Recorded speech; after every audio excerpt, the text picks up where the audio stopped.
Was a dramatic sentencing this morning in Waterboro, South Carolina. It culminated with Alec Murdaugh learning that he will indeed spend the rest of his natural life in prison. The judge ruling that the disgraced former lawyer will not be given the chance of parole. The jury in the case convicted him yesterday of murdering his wife and 22-year-old son. Murdaugh spoke in court during the sentencing hearing, saying he would never hurt them. Here were some of the dramatic moments from this morning. I'm innocent. I would never hurt my wife, Maggie, and I would never hurt my son, Pawpaw. You can convince yourself about it, but obviously you have the inability to convince anyone else about that. For the murder of Paul Murdaugh, whom you probably love so much, I sentence you to prison for murdering him for the rest of your natural life. Those sentences will run consecutive. Joining us now from Waterboro, South Carolina, CBS News correspondent Nikki Battiste, you see her there on the right, and CBS News field producer Elizabeth Campbell. They've both been covering this trial extensively, which we've appreciated for so long. So, Nikki, let's just begin with you, because you spoke with Murdaugh's attorneys just moments ago. What's new from them? Well, they're still feeling numb from the verdict. I said, how is Alec Murdaugh feeling? And they said, frankly, he expected a guilty verdict once his alleged financial crimes were allowed in, and he admitted to many of those on the stand. These two attorneys have known Alec Murdaugh and Maggie Murdaugh and Paul Murdaugh for years. And they said this is a family that loved each other. We would see Maggie and Alec holding hands. They insisted Alec is innocent. They repeated what we heard him say. And I said, who is Alec Murdaugh? You've known him. They said, look, the man on opioids is a completely different man that we now know. He's been off opioids for quite a while, and said he's a good man. And they also said they are definitely going to appeal. Here's a little bit of what they had to say. We believe he has a very strong appeal, and we plan to continue fighting. Because I, for one, I think Dick for another, and a lot of people who know him like much better than we do, believe in his innocence, that he could not have executed his wife and son for any reason, much less, the fabricated reason that they presented in court.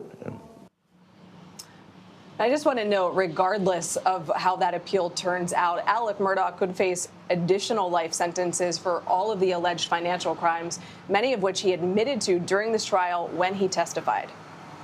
So, this has been so compelling to watch. In the last 24 hours, we've had a brief jury deliberation, a verdict, that gripping sentencing hearing. Elizabeth, let me start with you. What has it been like being there and actually seeing this unfold in person?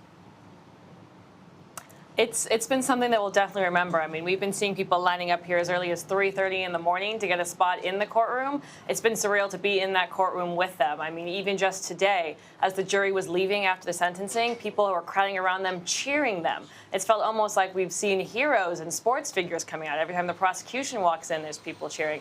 So it's been surreal to see all of that. I mean, last night, Nikki was telling me, I see people running towards the court, and that started a mad sprint. I was sprinting to the court, sprinting back to her, sprinting to the court, trying to relay any information we could. So it's been something that has taken 28 days to get here, but has felt like it's happened in sometimes just an hour at a time. Yeah, Nikki, you've been there as well. What has this been like from your perspective? I've covered some incredibly high-profile murder trials, the Amanda Knox case, Casey Anthony, and this is right up there with them. What is different is that this Murdaugh family has so much power and prominence in this community. For a century, they've been prosecutors, lawyers, and this entire county knows them. So this is an epic fall from grace. It's been incredible to see spectators lining up at 2 a.m., 4 a.m. And I just want to add one thing. I think what people don't see or ever on TV is how we work together. I always say Campbell is the other half of my brain. She's in the courtroom or I'm in the courtroom. One of us is talking to you. One of us is paying attention to the editorial. And this has been a really exhausting, technical, long trial. And we've done everything we can to break down. The other thing that is different about this case is there are so many layers. This trial was about the murders, but there are all these the financial crimes, the opioid addiction, pieces to this larger story that makes it so complicated. And together we've been able to find a way to tell it so that the audience can understand what is going on, whether they've been listening to this trial for a day or, from day one. It's like a group project, but we get to work together to get the presentation. There's no one letting down the group in this group.